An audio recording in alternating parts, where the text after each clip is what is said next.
के कड़मना market में भ्रष्टाचार की शिकायतों के बाद अब एसआईटी ने जांच शुरू कर दी है।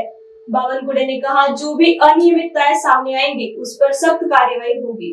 वहीं ब्लास्ट आरोपी की रिहाई पर बावनकुड़े ने कहा कि सरकार हाईकोर्ट में जाने पर विचार कर रही है। अगर जरूरी हुआ तो और सबूत जुटाए जाएंगे। छावा विवाद पर उन्होंने कहा कि मतभेद होना चाहिए, लेकिन हाथापाई तक स्थिति नहीं पहुंचनी चाहिए। हनी ट्रैप मामले में उन्होंने विपक्ष पर निशाना साधा, सवाल किया कि अगर सच है तो सामने क्यों नहीं लाते, ये जनता की करमणूक है। विधिमंडळामध्ये माननीय आमदार कृष्णा खोपडेजी, आशिष देशमुखजी आणि अनेक आमदारांनी कळमना कृषी उत्पन्न बाजार समितीच्या अनियमितता, भ्रष्टाचार, परस्पर जास्तीचे पैसे घेऊन गाळे विकणे, कोल्ड स्टोरेज मध्ये होणारा भ्रष्टाचार आणि त्या ठिकाणी आडती आणि जे तिथे छोटे छोटे व्यावसायिक आहेत त्यांना लुबाडणूक करणे आणि मोठ्या प्रमाणावर मिरचीचे व्यापारी असतील, धान्याचे व्यापारी असतील, अळते असतील, या सर्वांना लुबाडण्याचं काम कळमना बाजार समितीत होत असल्याच्या तक्रारी शासनाकडे होत्या।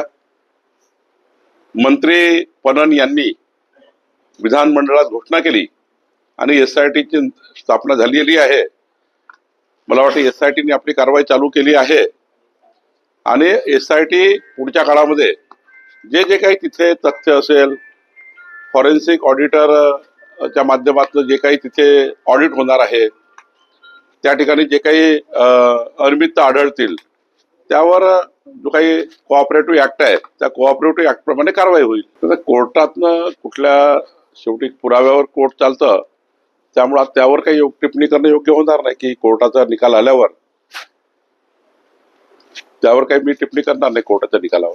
नाही, माननीय मुख्यमंत्र्यांशी आम्ही बोलू, सर्वच बोलतील, कुठल्या आजारात सुटका झाली, कुठला पुरावा नाही मिळाला किंवा काय अडचणी आहे, वरच्या कोर्टात पुन्हा जाता येईल का शासनाला, याचाही विचार शासन करेल। जर ते त्या ठिकाणी त्या कुठल्या मेरिटवर कोर्टाने डिसाईड केला आहे आणि शासनाकडे काही ॲडिशनल बाबी असतील तर शासन वरच्याही कोर्टात जाऊ शकेल, पण या ठिकाणी मुख्यमंत्र्यांची चर्चा करावी लागेल। नाही, मला असं वाटतं की वैचारिक मतभेद ठेवले पाहिजे, पण त्या ठिकाणी हाणामारी होईल, कुठल्याही संघटनेमध्ये हाणामारी होईल इथपर्यंत परिस्थिती येऊ देऊ नये।